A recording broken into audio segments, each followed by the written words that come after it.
I've learned a lot from the horse business, and if you think a novel is unpredictable, then you've never owned a horse. A horse is very unpredictable, and you can go to the barn and you can say, okay, today we're going to do this, this, this, and this. No, you're not.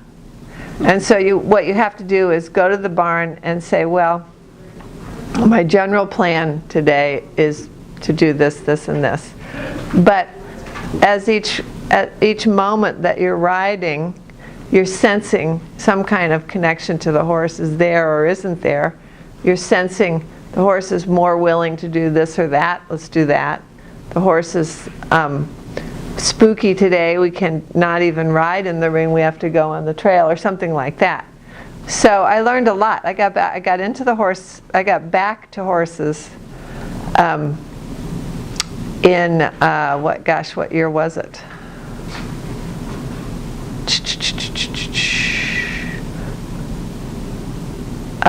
It must have been about 90. I don't even remember anymore.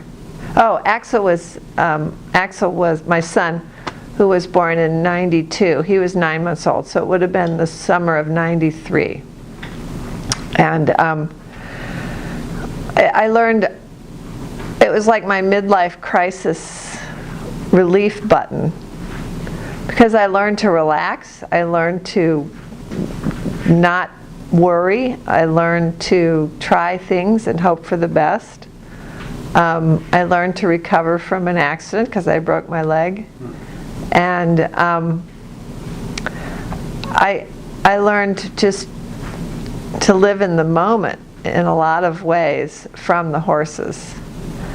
And that works well with when you're writing your novel too. I was just reading a novel by a guy I met, and it took him 10 years to write it. And he said the thing he learned from it was it was a very complex subject, and he knew he had to accept that it was going to take him a long time to put it together.